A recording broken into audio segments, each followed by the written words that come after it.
Pakistan operation சந்தூருக்கு என்ன மாரியான ஒரு பதிலடி குடுக்க வாய்ப்பு இருக்கு அப்படிங்கிறத அவர்களே மாத்தி மாத்தி சொல்றார்கள். அதாவது வாய்ப்பு இருக்கு, பதிலடி குடுப்போம் அப்படின்னு ஒரு குரூப்பும், நாங்க குடுத்துட்டோம் அப்படின்னு இன்னொரு குரூப்பும் சொல்றாங்க. என்னது குடுத்துட்டாங்களா? எப்ப?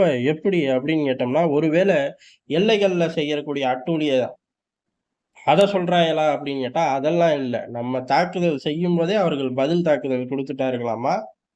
அதத்தான் இங்க விரிவா பார்க்க போறோம். ஒண்ணு நம்ம தாக்கிட்டு வந்த உடனே என்ன பண்ணாய்ங்க, ஃபர்ஸ்ட்டு பெரிய அளவு தாக்குதல் இல்லை அப்படின்னு மறைக்க முடியுமா? அப்படி பாலக்கோட் மாரி அப்படின்னு பார்த்தார்கள். வாய்ப்பு இல்லன்னு தெரிஞ்சு போச்சு. அதுக்கு காரணம் இந்த கூமுட்டைய எல்லைகள்ல இருந்தவனெல்லாம் கொண்டு போய் ஊருக்குள்ள வச்சதுதான்.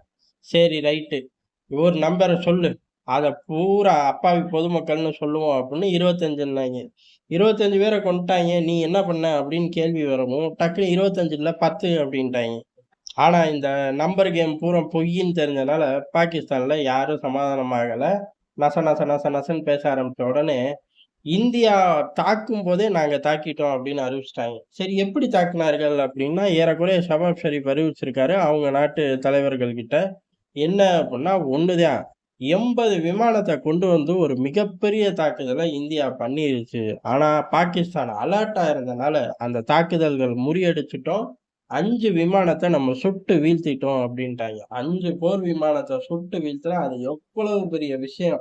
80 விமானம் வருது. 5 போர் விமானத்த சுட்டு வீழ்த்துனா, அது பெரிய விஷயம். இத விட ஹைலைட்டு அப்படிங்கிறது என்ன அப்டின்னா, நம்மளும் சொன்னோம். இந்த கூமுட்டைகளும் சொன்னுச்சு. இந்தியா வந்து அவர்களோட வான்படை பாகிஸ்தான் எல்லைகளுக்குள்ள நுழையல அப்படின்னு. முப்படைகளும் பாகிஸ்தான் எல்லைகளுக்குள்ள நுழையல. நம்ம எல்லைகள்ல நிக்கக்கூடிய விமானத்த அவனுங்க சுட்டு வீழ்த்தியிருந்தா என்ன பிரச்சனை வந்திருக்கும்? வாய்ப்பே இல்ல. 1. இன்னொன்னு 80 விமானங்கள். 5 விமானத்த சுட்டு தள்ளிட்டோம். இந்த 80 விமானங்களும் மிசைல் விட்டுருக்கும். விட்டு 9 டார்கெட் இல்ல, நெறைய டார்கெட்ன்னு எடுத்துக்குவோம். இல்ல இந்த 9 டார்கெட்ட நோக்கியே மிசைல விட்டோம்னு எடுத்துக்குவோம். எத்தன மிசைல நியூட்ரலைஸ் பண்ண அப்படின்னும் சேர்த்து சொல்லியிருக்கணும். ஆனா அதுவும் கிடையாது.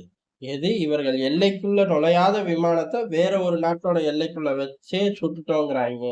இவனுங்க நாட்டு எல்லைக்குள்ள நுழைஞ்ச மிசைல்கள் ஒண்ணு கூட சுட்டதாக சொல்லவே இல்ல. இதுலருந்து என்ன தெரியுது? இவனுங்களுக்கு யுத்தம்னாலே என்னன்னு தெரியலன்னு தெரியுது. ஒரு ஆப்பரேஷன் எப்படி கண்டக்ட் ஆகும்னு கூட தெரியல. ஜெலன்ஸ்கி கிட்ட போய் ஸ்கிரிப்ட் எழுதவாச்சும் படிச்சுட்டு வரலாம். இவனுங்க தான் அங்க ஆர்ட்டிலரி வித்து காசு வாங்குறதுல தானே குறியா இருந்தாங்க. அப்புறம் எங்கிட்டு இதெல்லாம் படிச்சுட்டு வர்றதுக்கு. இந்த மாரி ஒரு குழப்பமான விஷயங்கள முன்னுக்கு பின் முரணா டக்கு டக்கு டக்குன்னு தலைமையே சொல்லிக்கிட்டு இருக்கு. இது பாகிஸ்தானோட அபிஷியல் வெர்ஷனே இதான். இதுக்கு எதுக்கு அபிஷியல் வெர்ஷன்னு வைக்கணும்னு நமக்கும் தெரியல. ஆனா பாகிஸ்தான்ல இன்னொரு வெர்ஷன் இருக்கு. என்ன அப்டின்னா, இந்தியா தாக்கிருச்சு, பதிலுக்கு நாங்க தாக்குவோம் அப்படிங்கிறது.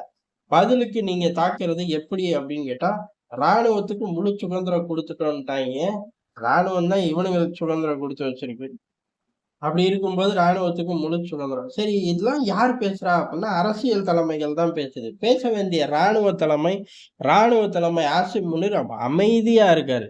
எங்க இருக்கான்னே தெரியல தீவிரவாதி ஆசிம் முனிர். நல்ல வேளை நம்ம குடும்பத்தெல்லாம் லண்டன் அனுப்பிச்சிட்டோம் அப்படின்னு சுத்திக்கிட்டு இருப்பாங்க. இந்தியாவோட தாக்குதல் எங்க வேணாலும் இருக்கும்னு பயந்துக்கிட்டு தான் குடும்பத்தை பூரா லண்டன் அனுப்பிச்சிட்டாங்க. மசூத் அசாத் தப்பு பண்ணிட்டான்னு நினைக்கிறேன். அவனும் லண்டன் அனுப்பிச்சிருக்கணும். இல்ல லண்டனுக்குள்ள இவன் குடும்பத்தெல்லாம் விட மாட்டாங்க. லண்டன் வந்து பணத்தை கொள்ளையடிச்சிட்டு போனா உள்ள விடுவானே ஒழிய, தீவிரவாதி பயலுகளை எல்லாம் உள்ள விட்டு ரிஸ்க் எடுக்க மாட்டான். அதனால அதுக்கும் வாய்ப்பு கிடையாது. அப்ப இந்தியாவோட தாக்குதல முறியடிக்கலைன்னு கேட்டா, முறியடிச்சுட்டோம் அப்படிங்கிறது.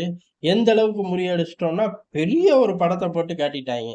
அப்புறம் எதுக்குடா இனிமேல் நாங்க தாக்கப் போறோம் அப்படின்னு சொல்றீங்கன்னு கேட்டா, அந்த ஸ்டேட்மெண்ட்டுக்கு பதில் கிடையாது. என்ன ஒண்ணுன்னா, குழப்புங்கடா அப்படின்னு சொல்லி சொல்றதுதான். உள்ளூர் மக்கள குழப்புறாய்ங்க. ராணுவம் செயல்பட்டுருச்சு. செயல்பட்டு 5 விமானத்த வீழ்த்திருச்சு. உள்ளூர் ஆடியன்ஸ்க்கு போதும். இன்டர்நேஷனல் ஆடியன்ஸுக்கு எங்கள அடிச்சுப்புட்டாய்ங்க. நீங்க தான் காப்பாத்தணும் அப்படிங்கிற கதர்றது. பாகிஸ்தான் நாடகத்த பாகிஸ்தானியர்களே நம்புறதில்ல. அப்புறம் எப்படி வெளியூர்காரன் நம்புவான்? பஹல்காம் தாக்குதலுக்கு பழி தீர்த்துட்டோம். அதே சமயம் பாகிஸ்தானோட அடுத்தடுத்த நடவடிக்கைகள பொறுத்து இன்னமும் அடி இருக்கு. எல்லையோரத்துல இன்னமும் சில சேட்டைக பண்ணியிருக்காய்ங்க. அடுத்த காணொளியில விரிவா பார்ப்போம்.